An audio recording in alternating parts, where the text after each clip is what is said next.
Good morning students, myself doctor Renu. Welcome to my class. बच्चों, आज हम लोग क्या पढ़ने वाले हैं? आज हम लोग अपने चैप्टर हिस्ट्री में third chapter nationalism in India का लास्ट वीडियो या लास्ट पार्ट पढ़ने वाले हैं। तो उसकी ये टॉपिक है limitations of civil disobedience. Civil disobedience की क्या लिमिटेशंस थी, क्या सीमाएं थी तो नागरिक अवज्ञा आंदोलन की। तो हम लोगों ने बच्चों प्रीवियस वीडियो में हम लोगों ने पढ़ा था कि किस तरीके से लोगों ने पार्टिसिपेट किया था। जिन लोगों ने, जो अलग अलग ग्रुप्स के थे, अलग अलग कैटेगरी के लोग थे जिन्होंने पार्टिसिपेट किया था। मैंने 5 कैटेगरी बताई थी आपको। तो उसमें उन्होंने रिच लैंडलॉर्ड्स और poors and industrial owner, industrial worker and women. और वुमेन्स का भी रोल मैंने बताया था कि वुमेन्स को पार्टिसिपेशन दिया तो गया, लेकिन केवल उसका सिंबॉलिक रिप्रेजेंटेशन था। वुमेन्स ने उसमें सीडीएम सिविल डिसोबीडियंस मूवमेंट में पार्टिसिपेट तो किया, उन्होंने रैलीज भी निकाली, सत्याग्रह भी करे और बढ़ चढ़ के हिस्सा लिया। लेकिन इससे उनकी पोजीशंस में, समाज में जो उनकी पोजीशंस थी उसमें कोई चेंज नहीं आया, क्योंकि उस समय की जो थिंकिंग थी समाज की वो चेंज नहीं हो रही थी। तो इस तरह से वो एक सिंबॉलिक रिप्रेजेंटेशन बनकर रह गई थी।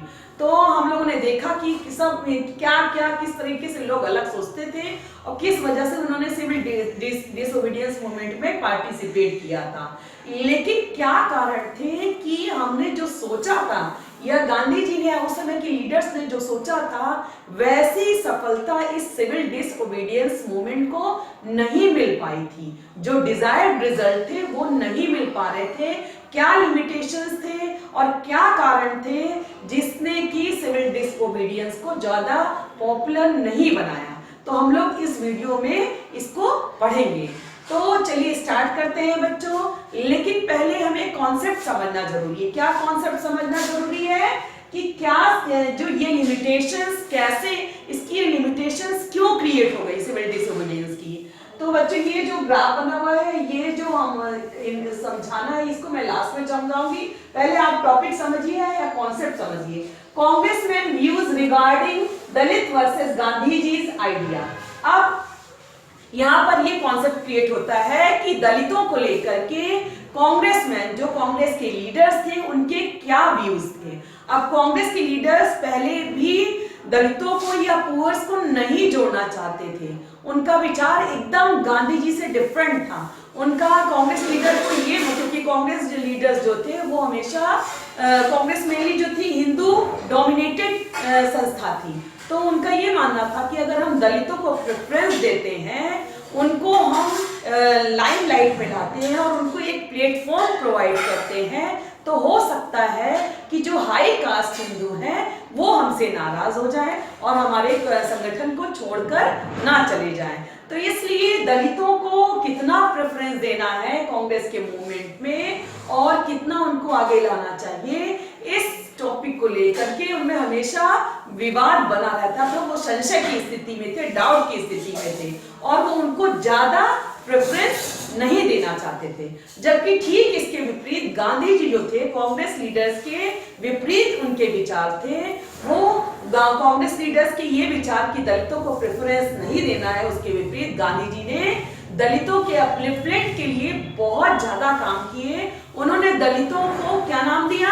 हरिजन। हरिजन मीन्स होता है ईश्वर के सेवक या ईश्वर के बच्चे। वो चाहते थे कि दलितों को मुख्य विचारधारा से जोड़ा जाए, जिससे कि हमारे आंदोलन पे ज्यादा असर पड़े। उनका कहना था कि अगर हम दलितों को अपने इस मूवमेंट में नहीं शामिल करते हैं तो हमारा समाज और बढ़ता चला जाएगा, जो कि वो नहीं चाहते थे। उनकी आइडियोलॉजी कांग्रेस लीडर से बिल्कुल अलग थी, क्योंकि वो पूरे समाज को जोड़ना चाहते थे। इसलिए उनको प्रेफरेंस देने के लिए वो क्या करते थे? दलितों को हरिजन नाम दिया और वो अपनी साफ सफाई खुद करते थे गांधी जी। इसके लिए वो अपने टॉयलेट को भी खुद साफ करते थे ताकि दलितों के काम को डिग्निटी दी जा सके और ये ना लगे कि दलित बहुत गंदे हैं, उनकी उपेक्षा की जाए, वो समाज का एकदम अलग वर्ग है, उनको अलग कर दिया जाए। ऐसा नहीं चाहते थे, इसलिए गांधी जी ने उनको उनके काम को डिग्निटी दी, उनके काम को पहचान दी। तो इस तरीके से हम देखते हैं कि गांधी जी ने कैसे इस मूवमेंट को आगे बढ़ाने के लिए, दलितों को उनका हक दिलाने के लिए काम शुरू किया और इस तरह से गांधी जी ने दलितों के अपलिफ्टमेंट के लिए बहुत सारे काम किए। अब हम देखते हैं कि ये मूवमेंट लिमिटेशन में कैसे कन्वर्ट हो गया। लिमिटेशन में कैसे कन्वर्ट हो गया, तो इसका हम आपको समझाते हैं बच्चों की। अब इस तरह से हम देखते हैं कि कांग्रेस में दो आइडियोलॉजी हो गई थी। एक आइडियोलॉजी के लोग एक तरफ हो गए कि दलितों को कांग्रेस में इंक्लूड नहीं करना है और दूसरी आइडियोलॉजी के लोग गांधी जी के साथ हो गए कि दलितों को भी कांग्रेस में इंक्लूड करना है, इन्हें शामिल करना है। इसके चलते दोनों में हमेशा कॉन्फ्लिक्ट बना रहता था और अपनी बात को मनवाने के लिए एक टेंशन डेवलप हो जाता था, एक टेंशन उन दोनों के बीच में डेवलप हो जाता था, जिसके चलते जो डिजायर रिजल्ट चाहिए थे सिविल डिसओबीडियंस मूवमेंट से वो नहीं मिल पा रहे थे। और इसके साथ ही साथ दलितों को भी ये लगने लगा था कि उनके साथ न्याय नहीं हो रहा है, तो उन्होंने भी अपने को ऑर्गेनाइज करना शुरू कर दिया।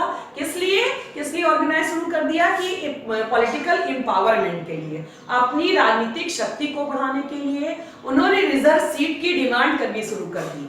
रिजर्व सीट की डिमांड करनी शुरू कर दी, जो कि कांग्रेस के फैसले के खिलाफ था और कांग्रेस के फैसले के खिलाफ था और ऐसे इसलिए जो रिजर्व सीट्स की डिमांड की थी, इसकी वजह से जहां ऐसे एरियाज में जहां पर दलित बहुत ज्यादा थे, स्पेशली महाराष्ट्र में, तो वहां पर बहुत कम दलितों ने पार्टिसिपेशन किया सिविल डिसओबीडियंस मूवमेंट में, क्योंकि वो नहीं चाहते थे, वो अपनी मांगों को मनवाना चाहते थे कि उनको भी उनका हक मिलना चाहिए, उनका अधिकार मिलना चाहिए। तो ये अब क्या हो गया, ये ग्रुप पार्टिसिपेशन हो गया। तो अब ये देखा जाए कि धीरे धीरे इंडिविजुअल से ग्रुप पार्टिसिपेशन में हो गया। तो अब इसको लिमिटेशन में बदलने के लिए, अब ये लिमिटेशंस है, इसको याद करने के लिए मैं आपको ये ट्रिक बताती हूँ। ये जो मैंने चार्ट बनाया हुआ है, इसको कैसे आपको याद रखना है कि कैसे सिविल डिसोबीडियंस की लिमिटेशंस क्या थी, इसको पॉइंट में कैसे याद कर पाएंगे इजीली। तो पहले देखिए 2 ग्रुप्स हैं, इंडिविजुअल एंड ग्रुप और कास्ट एंड रिलीजन। तो इंडिविजुअल के रूप में देखिए अंबेडकर और गांधी, अंबेडकर और गांधी जी। Ambedkar, doctor B.R. अंबेडकर का नाम आप लोगों ने सुना होगा। वो बहुत बड़े समाज सुधारक थे और दलितों के लिए उन्होंने बहुत ज्यादा वर्क किया था और इधर गांधी जी ने भी उनके लिए बहुत काम किया। तो अब क्या हुआ कि जो दलित क्लास था, दलित ऑर्गेनाइज देमसेल्फ, उन्होंने अपने को, मैंने पहले ही बताया कि उन्होंने अपने को ऑर्गेनाइज कर लिया था रिजर्व सीट्स के लिए और पॉलिटिकल एम्पावरमेंट के लिए। डॉक्टर बी आर अम्बेडकर जो थे, उन्होंने दलितों के लिए डिप्रेस्ड कास्ट एसोसिएशन बनाया था और उन्होंने डिमांड की थी सेपरेट इलेक्टोरेट की। सेपरेट इलेक्टोरेट क्या होता है बच्चों, कि एक अलग राष्ट्र की मांग करना, जैसे कि पाकिस्तान ने की थी, एक अलग राष्ट्र की मांग की थी पाकिस्तान ने। तो उन्होंने क्या किया, जब दलितों ने या इन्होंने एक अलग राष्ट्र की मांग कर दी, तो गांधी जी ने आमरण अनशन की घोषणा कर दी। उन्होंने कहा कि अगर तुम लोग जब तक ये मांग जारी रखोगे, जब तक ये डिमांड जारी रखे रहो, तब तक मैं आमरण अनशन करता रहूंगा। आमरण अनशन होता है कि जब तक फास्ट अंटिल डेथ, जब तक मृत्यु ना हो जाए तब तक व्रत रखना। तो क्योंकि गांधी जी चाहते थे कि वो समाज को यूनाइट करें, लेकिन ये जो सेपरेट इलेक्टोरेट की पृष्ठभूमि थी बेटा, ये कहाँ से स्टार्ट हुई है? ये स्टार्ट हुई है जब सेकेंड राउंड टेबल कॉन्फ्रेंस में पार्टिसिपेट करने की बात आती है तो गांधी जी के साथ डॉक्टर B.R. अम्बेडकर को भी गए थे। उन्होंने वहां पर अपनी आवाज रखी, दलितों के लिए आवाज रखी, और उन्होंने दलितों के लिए 2 वोट डिसाइड कर लिए। 2 वोट मीन्स कि हर एक दलित 2 वोट देगा। एक वोट से तो वो केवल दलित अपने ही क्लास के प्रतिनिधि को चुनेगा, रिप्रेजेंटेटिव्स को चुनेगा, और दूसरे वोट से वो सामान्य वर्ग, नॉर्मल वर्ग के लोगों को भी चुन सकता था। तो ये 2 वोट्स की व्यवस्था करा ली थी।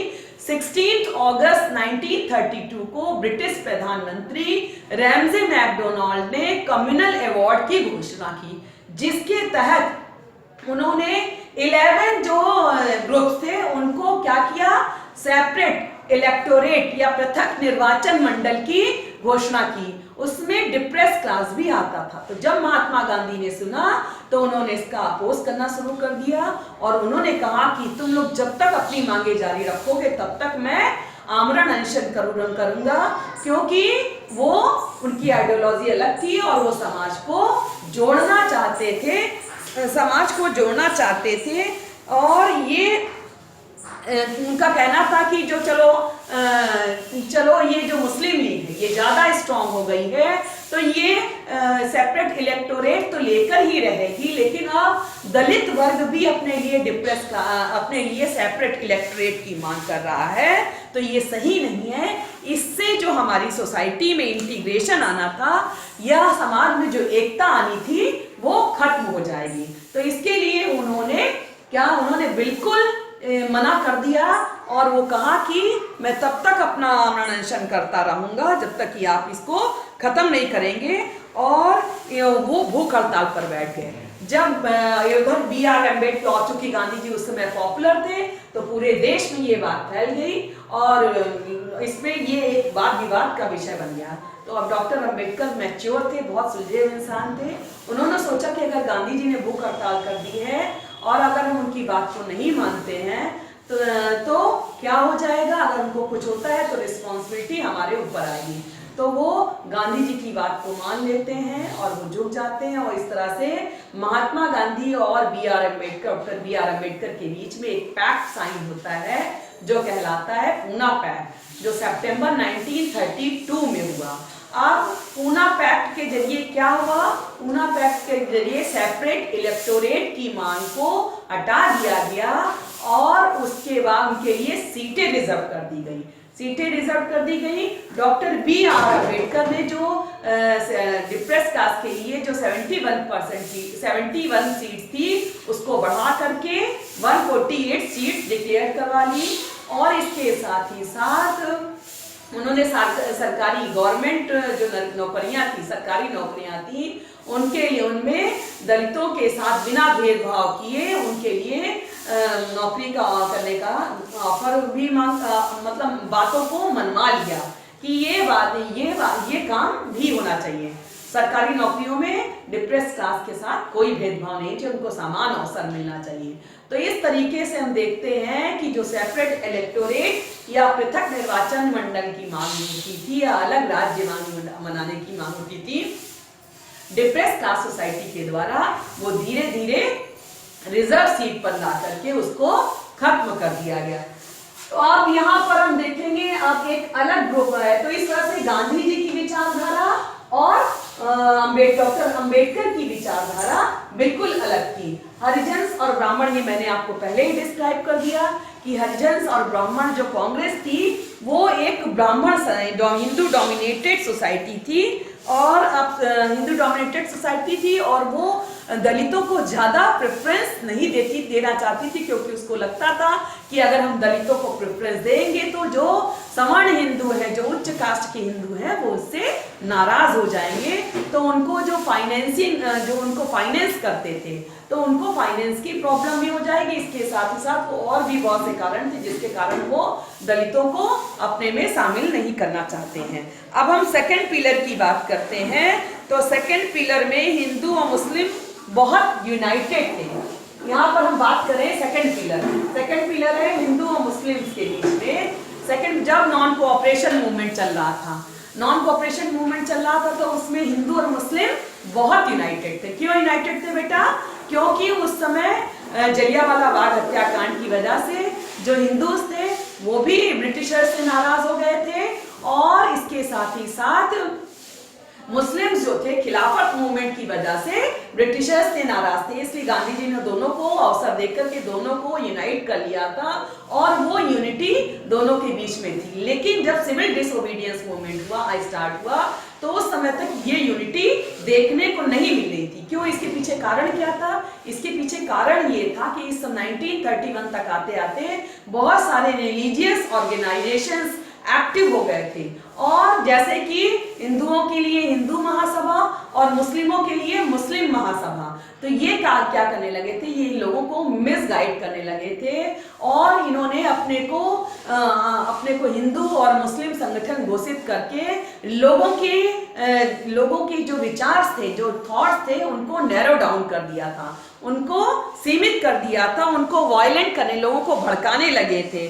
तो इस तरह से हिंदू महासभा ने अपने को हिंदू संगठन घोषित कर दिया, और मुस्लिम लीग ने अपने को मुस्लिम संगठन घोषित कर दिया, और इस ऑर्गेनाइजेशन घोषित कर दिया, जिसके चलते डिस्ट्रेस का माहौल और सस्पिशन का माहौल, डिस्ट्रेस, तनाव और संशय का माहौल क्रिएट हो गया था। ये दोनों ग्रुप्स एक दूसरे के ऊपर संदेह करने लग गए थे, और सिचुएशंस ऐसी हो जाती थी कि अक्सर ये जो नेता होते थे वो कम्युनल राइट्स की वजह बन गए थे। अक्सर सांप्रदायिक दंगे होने लग गए थे, लोगों के बीच झड़पें होने लग गई थी। तो इस तरीके से हम देखते हैं कि इंडिविजुअल तो ये प्रॉब्लम्स जो थी ये लिमिटेशंस में कन्वर्ट हो गई थी। अब इंडिविजुअल की बात करें तो मोहम्मद अली जिन्ना और एम.आर. जयकर, मुस्लिम और हिंदू की बात हो गई, हरिजन और ब्राह्मण की बात हो गई, अंबेडकर और गांधी की बात हो गई। अब मोहम्मद अली जिन्ना और एम.आर. जयकर। अब मोहम्मद अली जिन्ना जो थे वो मुस्लिमों के लीडर्स थे, मोहम्मद अली जिन्ना, और हिंदू महासभा के लीडर थे हिंदू महासभा के एक नेता थे एम.आर. जयकर। तो मोहम्मद अली जिन्ना ने सेपरेट इलेक्टोरेट की मांग रखी, उन्होंने अपने लिए एक अलग राष्ट्र की मांग रखी। तो कांग्रेस के लीडर्स के द्वारा बहुत उनको समझाया गया, बहुत बार समझाया गया, कई निगोशिएशन की बात की गई, और ये निगोशिएशन इस बेस पर था कि निगोशिएशन ओवर द रिप्रेजेंटेशन, लेकिन बहुत ज़्यादा उनको निगोशिएट किया गया, और जिन्ना को लास्ट में मना लिया गया कि चलिए हम आपको जो रिजर्व कॉन्स्टिट्यूंसी तक ले आया गया। इट मीन्स कि जितनी भी सीटें हैं उनमें से कुछ सीटों में से वो कुछ सीटों में मुस्लिम जो है, मुस्लिम रिप्रेजेंटेटिव्स ही चुने जाएंगे। रिजर्व कॉन्स्टिट्यूंसी तक ले आया गया, और ये कहा गया कि जितने भी मुस्लिम डोमिनेटेड एरियाज हैं, जहां पर पॉपुलेशंस में मुस्लिम ज्यादा है, वहां पॉपुलेशंस के आधार पर हम सीटें जो है रिजर्व कर दी जाएंगी। इस बीच एक हिंदू नेता ने ये बातें कांग्रेस और मुस्लिम मोहम्मद अली जिन्ना के बीच में हो रही थी। इसी बीच जो हिंदू नेता थे एम.आर. जयकर, वो उन्होंने अपोज किया कि नहीं, कोई सीटें नहीं दी जाएंगी, इनकी कोई बातें नहीं मानी जाएंगी। तो इस तरीके से हम देखते हैं, तो फिर दोनों के बीच में विवाद हो गया और वो बात नहीं बन पाई। इस तरह से हम देखते हैं कि इस मूवमेंट में, सिविल डिसओबीडियंस मूवमेंट में जो लीडर्स के एटीट्यूड थे, वो उन्होंने इस मूवमेंट को सक्सेस ना होने में बहुत इंपॉर्टेंट रोल प्ले किया। तो ये, और इसके साथ ही साथ लीडर्स में जो आउटब्रेक हो गया, उसकी वजह से भी ये मूवमेंट सक्सेस नहीं हो पाया। तो अब ये लिमिटेशंस में क्या, तो हम लोग इस तरह से देखते हैं कि हम लोगों ने अपने आप को मूवमेंट से जोड़ तो लिया, लेकिन सेंस ऑफ कलेक्टिव बिलोंगिंगनेस की फीलिंग अभी तक नहीं आई थी। Negotiation over the question of representation fail हो गया, और लेकिन सेंस ऑफ कलेक्टिवनेस की भावना अभी तक नहीं आई थी। गांधी जी ने पास कर दिया था, पूना पैक्ट 1932 में हुआ था, it gave reserve seats to Dalit. तो बच्चों, आई होप यहाँ तक आपको क्लियर हो गया होगा।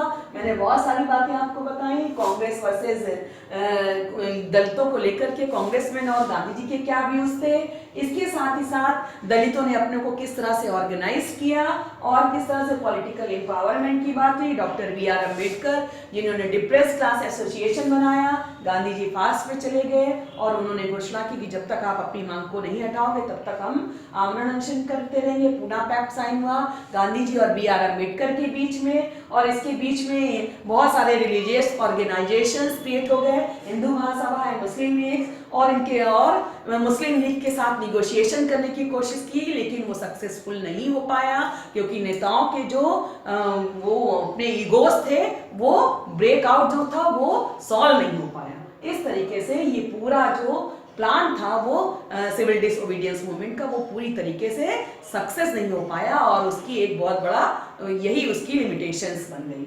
अब हम लोग आगे के वीडियो में पढ़ेंगे कि किस तरह से सेंस ऑफ कलेक्टिव बिलोंगिंगनेस की फीलिंग क्रिएट हुई।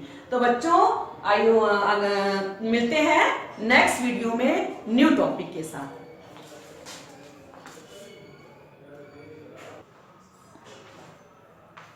So let's continue the topic बच्चों। अभी मैंने आपको पढ़ाया, जस्ट पहले पढ़ाया था कि किस तरीके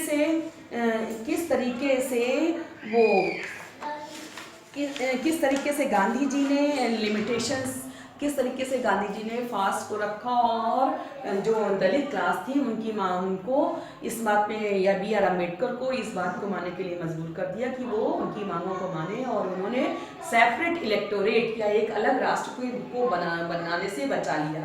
तो हम लोगों ने अभी civil limitations of civil disobedience को पढ़ा अभी थोड़ी देर पहले। अब हम लोग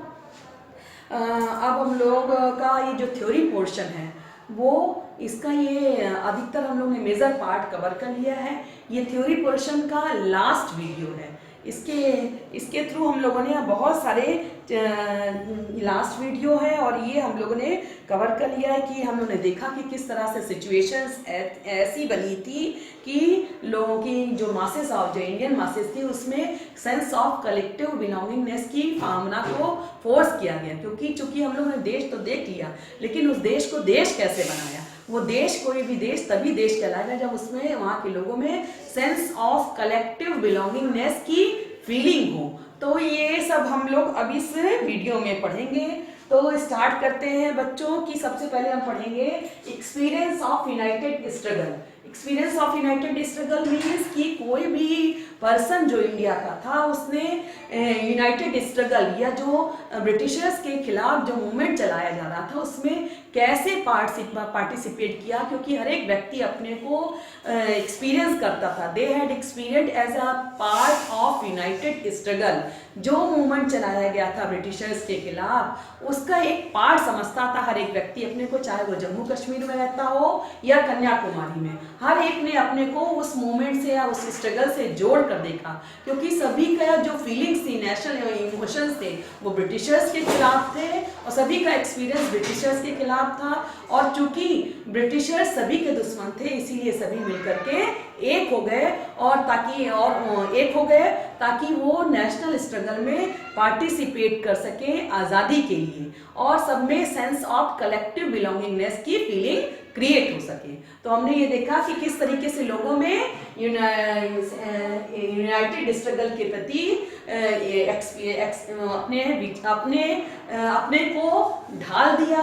और अब हम पढ़ेंगे कल्चरल प्रोसेस। कल्चरल प्रोसेस क्या? सांस्कृतिक प्रक्रियाएं, इसके थ्रू भी लोगों को जोड़ा गया। जैसे अब हम कल्चरल प्रोसेस पे काम करें तो कल्चरल प्रोसेस भी एक मेन, संस्कृति भी एक मेन रोल प्ले करती है लोगों को यूनाइट करने में, लोगों को जोड़ने में। चूंकि जो हम बात करें तो हमारी जो भी हिस्ट्री, हमारा इतिहास है, हमारी जो लोक कथाएं हैं, हमारी जो लोक कहानियां हैं, लोक गीत हैं और जो पॉपुलर प्रिंट्स हैं और जो सिंबल्स हैं, उन्होंने भी इस मूवमेंट के लिए, नेशनल स्ट्रगल के लिए लोगों को जोड़ा और लोगों को एक किया, लोगों को जोड़ करके एक किया।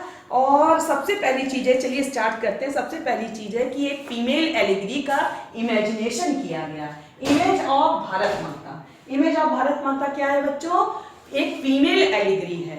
पहले भी आपने फर्स्ट चैप्टर में मैंने आपको पढ़ाया है कि किस तरह से जर्मनी और फ्रांस में भी जब नेशनल स्ट्रगल स्टार्ट हुआ था तो वहां पर भी एक फीमेल एलिगरी की कल्पना कर ली गई थी, जैसे जर्मनी में जर्मेनिया की। तो ठीक इसी तरह से इंडिया में भी नेशनल मूवमेंट को स्टार्ट करने से पहले एक इमेज बना ली गई थी, इमेज क्रिएट कर ली गई थी भारत माता की। ऐसा नहीं कि भारत माता वास्तविक में थी और वो आकर के उन्होंने लड़ाई लड़ी थी, ये वास्तव में नहीं थी, ये केवल कल्पना थी। इसलिए इमेजिनेशन किया गया था कि ताकि लोगों में यूनिटी की भावना को लाया जा सके, सेंस ऑफ कलेक्टिव बिलोंगिंगनेस को लाया जा सके, ताकि आजादी के लिए जो स्ट्रगल किया जा रहा है उसमें ज्यादा से ज्यादा लोग पार्टिसिपेट कर सकें। क्योंकि ये इसके साथ लोगों के लिए जो इमेजिनेशन है ये एक सैक्रेड इमेजिनेशन माना जाता था, लोगों की नेशनल फीलिंग इसके साथ जुड़ी हुई थी, तो इसलिए इसकी इमेजिनेशन की गई और बनाया गया। तो सबसे पहले जो इमेज बनाई गई थी वो क्रिएटेड बाय बंकिम चंद्र चट्टोपाध्याय।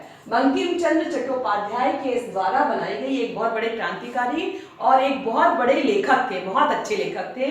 इन्होंने बहुत सारे नॉवेल्स लिखे, आनंद मठ, कपाल कुल्ला, जो कि उस समय की देश प्रेम के आधारित थे।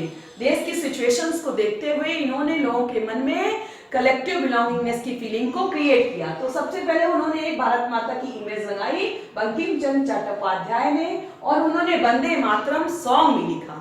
वंदे मातरम सॉन्ग बच्चों आप तो जानते ही हैं, वंदे मातरम सॉन्ग स्वदेशी मूवमेंट के दौरान लिखा गया। स्वदेशी मूवमेंट 1905 में चलाया गया था। अब नेक्स्ट इमेज जो बनाई गई वो अवनींद्रनाथ टैगोर के द्वारा पेंट की गई। अवनींद्रनाथ टैगोर रविन्द्रनाथ टैगोर के बड़े भाई थे और उन्होंने एक इमेज बनाई वो भारत माता की। वो इमेज जो थी एस्थेटिक फिगर थी, एस्थेटिक फिगर काम, compose, divine and spiritual. Aesthetic figure चूंकि हमारा भारत का इतिहास या कल्चर ऐसी रही है जो कि स्पिरिचुअल है, आध्यात्मिकता से जुड़ा है। तो अवनींद्रनाथ टैगोर ने भी जो अपनी पेंटिंग बनाई उसको भी आध्यात्मिकता से जोड़कर दिखाया। उसमें जो भी इमेज बनी थी उसको बहुत शांत दिखाया गया और उसको दैवीय शक्ति से विभूषित दिखाया गया, और इस तरह से उसको एक सैक्रेड फिगर बनाने के लिए उसको एक भगवा रंग, उसमें उन्होंने भगवा रंग दिया ताकि लोग उसको उसके साथ अपने को जोड़ करके देख सके, क्योंकि वो एक सैक्रेड फिगर या पवित्र फिगर के रूप में उसको इमेजिन कर सके या उसके साथ अपने को जोड़ सके। इस तरह से अवनींद्रनाथ टैगोर ने क्या किया, सेंस ऑफ बिलोंगिंगनेस को लाने में एक इंपॉर्टेंट रोल प्ले किया। अब हम बात करते हैं, ये पॉइंट बेटा री इंटरप्रिटेशन ऑफ हिस्ट्री, इसको सबसे लास्ट में बताएंगे। अब बात करते हैं revive of Indian folklore. Revive of Indian folklore means कि जो भारतीय, जो क्षेत्रीय स्तर पर जो भी भारतीय लोक कथाएं थी उनका यूज किया गया लोगों को जोड़ने के लिए। क्योंकि संस्कृति एक बहुत बड़ा मीडियम होती है सभी को आपस में एकजुट करने के लिए, जोड़ने की, और चूंकि उस समय नेशनल स्ट्रगल की बात हो रही थी तो इसलिए इन सारी चीजों का भी यूज किया गया एज अ टूल्स के रूप में इनको यूज किया गया। तो अब इसमें कंट्रीब्यूशन बाय रविन्द्रनाथ टैगोर। रविन्द्रनाथ टैगोर ने इसमें क्या योगदान दिया? रविन्द्रनाथ टैगोर से तो बच्चों आप सभी लोग परिचित थे, जिन्होंने, जो हमारे राष्ट्र कवि थे, जनगण मन जिन्होंने लिखा। तो रविन्द्रनाथ टैगोर ने पूरे देश में अलग अलग जगह पे घूम करके अलग अलग कहानियां, जो लोकल लेवल पर, स्थानीय स्तर पर, क्षेत्रीय स्तर पर जो कहानियां थी उनको कंपोज करके लोगों तक पहुंचाया, जिससे लोगों के मन में राष्ट्रवादी भावना या देश के प्रति सेंटीमेंट इवोक हो सके या जागृत हो सके। अब इसके अलावा नीतिशा शास्त्री ने भी एक ऐसी बुक लिखी, द फोकलोर ऑफ, 4 वॉल्यूम की बुक लिखी, फोकलोर ऑफ सदर्न इंडिया। इसमें उन्होंने सदर्न इंडिया या दक्षिण भारत की जो लोक कथाएं थी उसको कंपोज किया और लोगों तक उसको फैलाया। तो इस तरीके से इसमें उन्होंने अपना कंट्रीब्यूशन दिया। अब बात करते हैं try colour flag. Try colour flag, चूंकि इसमें सिंबल्स का भी यूज किया गया था, पॉपुलर पेंट्स का भी यूज किया था। किस लिए यूज किया गया था? सेंस ऑफ कलेक्टिव बिलोंगिंगनेस की फीलिंग लाने के लिए देश के लोगों में, ताकि वो अपने को इस नेशनल स्ट्रगल, राष्ट्रीय मूवमेंट से जोड़ करके देख सके और आजादी के लिए संघर्ष कर सके। तो ट्राई कलर फ्लैग की बात करते हैं तो सबसे पहला फ्लैग बनाया गया स्वदेशी मूवमेंट के दौरान, जो कि 3 रंगों का था, रेड, ग्रीन एंड येलो।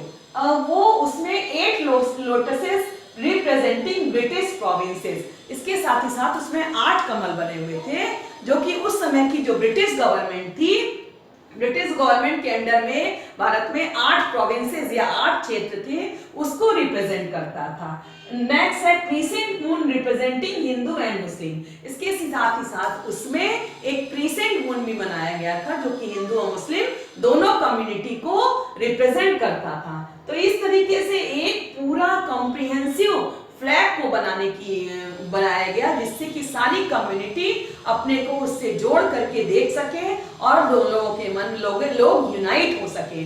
अब उसके बाद दूसरा जो फ्लैग बनाया, Gandhi ji Swaraj flag, tricolour red white green and spinning wheel. Gandhi ji ने जो फ्लैग बनाया स्वराज फ्लैग, वो भी ट्राई कलर का था, रेड व्हाइट और ग्रीन, ये 3 कम्युनिटी को रिप्रेजेंट करता था। रेड हिंदू कम्युनिटी को, व्हाइट क्रिश्चियन कम्युनिटी को और ग्रीन मुस्लिम कम्युनिटी को। तो ये तीनों कम्युनिटी को रिप्रेजेंट करता था, ताकि ये तीनों कम्युनिटी अपने को जोड़कर देख सके उस नेशनल स्ट्रगल में और प्राइड फील कर सके, प्राउड फील कर सके। इसके साथ ही साथ उसमें एक चरखा भी बनाया गया था।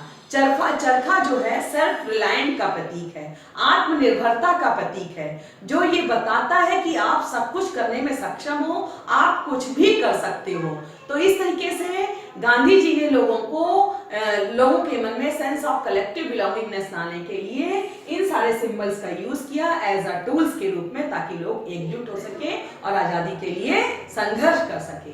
तो ये सारे टूल्स के रूप में यूज किए गए थे। अब बच्चों हम वापस आते हैं इस पॉइंट पर, रीइंटरप्रिटेशन ऑफ हिस्ट्री, हिस्ट्री की पुनर्व्याख्या, हिस्ट्री को फिर से व्याख्यायित करना। तो बच्चों यहाँ पर बात हम करेंगे कि सबसे पहले हम ये बताना चाहते हैं कि जब ब्रिटिशर्स ने ये किया कि उन्होंने हमारी हिस्ट्री को डिस्टॉर्ट कर दिया, हमारी हिस्ट्री को पूरा तोड़ मरोड़ करके हमारे सामने पेश किया। कैसे पेश किया कि हम जंगली हैं, हमको पढ़ना लिखना नहीं आता, हम प्रिमिटिव हैं, हम अपने को गवर्न नहीं कर सकते।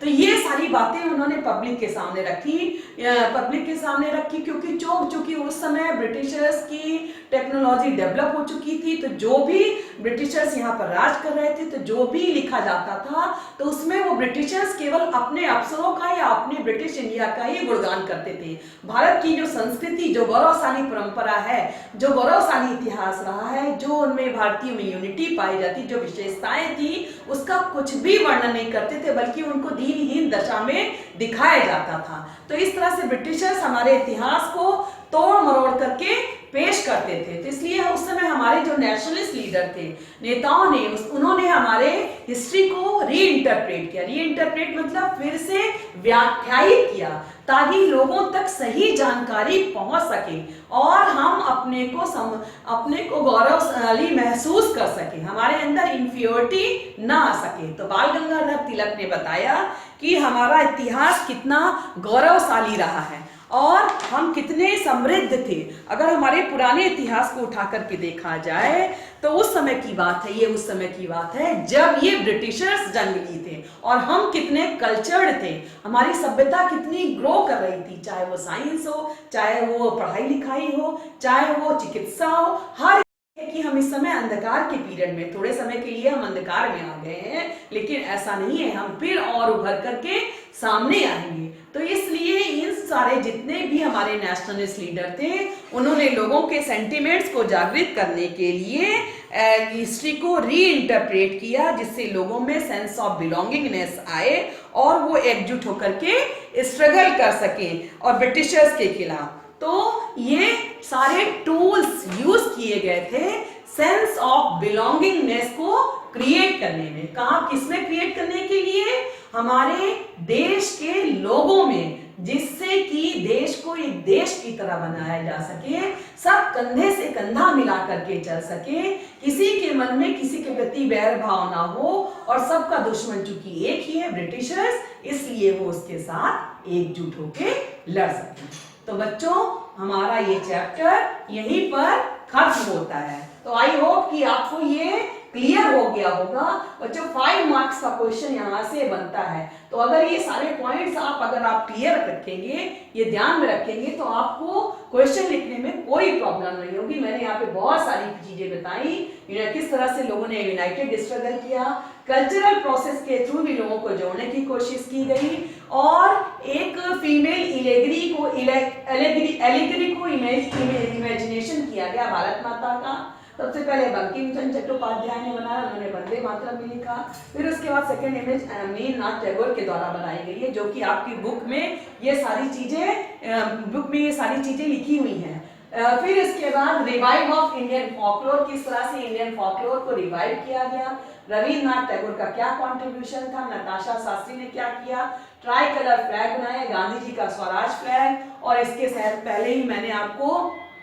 पहले मैंने आपको पढ़ाया था कि किस तरह से लोगों में सेंस ऑफ कलेक्टिव बिलोंगिंगनेस के पहले भी मैंने आपको रीइंटरप्रेट किया था। तो बच्चों, आई होप कि आपको ये समझ में आ गया होगा। तो अगर आपको बच्चों मेरे पढ़ाने का ढंग और मेरा वीडियो पसंद आता है तो मेरे कमेंट बॉक्स में जाकर के लाइक और सब्सक्राइब जरूर से करिएगा बेटा। बच्चों, ये चैप्टर आपका हिस्ट्री का ये यहाँ पर एंड हो रहा है। तो फिर मिलते हैं बच्चों नेक्स्ट वीडियो में नए टॉपिक के साथ। Thank you.